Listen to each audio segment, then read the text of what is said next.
দর্শক, রাজনৈতিক পরিস্থিতি কিছুটা জটিলই হয়ে গেল।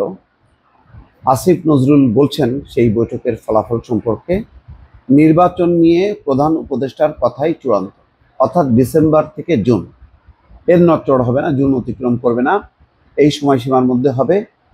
আর যেটি বলেছেন যে নির্বাচন বিষয়ে বা ক্ষমতায় থাকা বিষয়ে যে যাই বলুক না কেন, এটা কোনো বিষয় না। অর্থাৎ সম্ভবত উপদেষ্টা জাহাঙ্গীর আলম চৌধুরী যেই কথাটা বলেছিলেন যে লোকজন বলে যে আপনারা আরো 5 বছর ক্ষমতায় থাকেন, তো সেটা বলছেন যে এটা প্রধান উপদেষ্টা বা সরকারের কথা নয়। প্রধান উপদেষ্টার বক্তব্য যেটা, সেটাতেই তিনি অনড় আছেন যে ডিসেম্বর আর না হলে জুন, এই সময়ের মধ্যে নির্বাচন হবে। একটা বিষয়ে আমি একটু কনফিউজ দর্শক। প্রধান উপদেষ্টা তো বলতে পারতেন, যেটা আসিফ নজরুলের কাছ থেকে আমি মনে করছিলাম যে হয়তো তেমন কিছু বলেছেন, সেটা হলো যে তিনি বলতেন যে ঠিক আছে, আপনারা যদি ডিসেম্বরের মধ্যে নির্বাচন চান, অন্যান্য রাজনৈতিক দলগুলো কি বলে তারা আপনারা আলোচনা করেন, করে এসে আপনাদেরকে জানান, তাহলে আমরা ডিসেম্বরের মধ্যেই দেব। কারণ আমরা তো আপনাদেরই সরকার।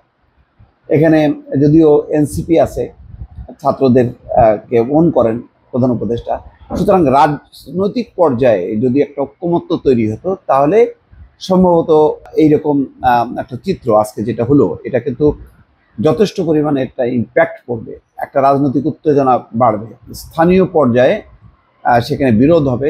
বিএনপি যদি এখন কর্মসূচি দেওয়া শুরু করে, তাহলে এলোমেলো অবস্থা হবে। প্রশাসন কি করবে, পুলিশ কি করবে, সরকার কি করবে, একেবারেই কিন্তু খুব, আমি বলবো যে রাজনীতির আকাশে এখন কালো মেঘ আস্তে আস্তে জমাট বাঁধতে শুরু করলো। এইটা ভালো কোনো লক্ষণ না। 1.5 ঘন্টা ব্যাপী আলোচনার ফলাফল, সেটা বিএনপি বলেছে যে তারা সন্তুষ্ট নয়, যে সময় ব্যাপার আমরা চেয়েছি সেই সময়টা আমরা পাইনি। আর আইন উপদেষ্টা বলছেন যে ডিসেম্বরের মধ্যে নির্বাচন হলে ভালো হয়, এটা তারা বলেছে বিএনপি।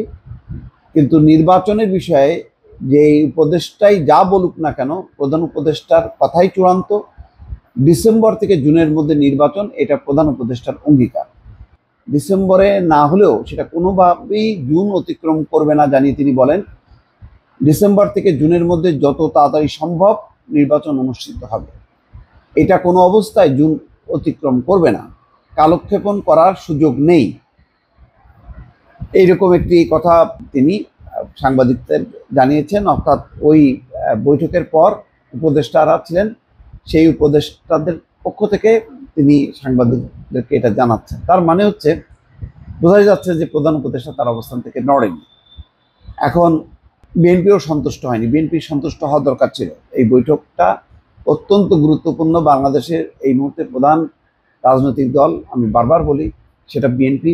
বিএনপিকে অসন্তুষ্ট করে কোনো রাজনৈতিক সিদ্ধান্ত নেওয়া যাবে না। তাহলে এই যে সংস্কার, এই সংস্কার নিয়ে যদি আরও 1 বছরও সময় পার করে, কোনো লাভ হবে না। কেননা সেই সংস্কার বাস্তবায়ন নির্ভর করবে বিএনপির উপর।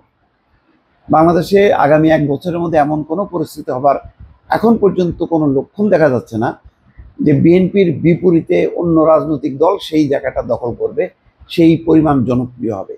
সেই গণ অভ্যুত্থানের উচ্ছ্বাস এখন একেবারেই মাটিতে চলে গেছে। এখন এনসিপিকেই রাজনীতি করতে, তার সাংগঠনিক শক্তি বাড়াতে কি পরিমাণ কষ্ট হচ্ছে সেটা এনসিপির নেতারা জানেন, এবং যেখানে যেখানে তারা কর্মসূচি করতে যাচ্ছেন, সেখানে কি পরিমাণ প্রতিকূল পরিস্থিতি মোকাবেলা করতে হচ্ছেন তারা কিন্তু এটা বুঝতে পারছেন।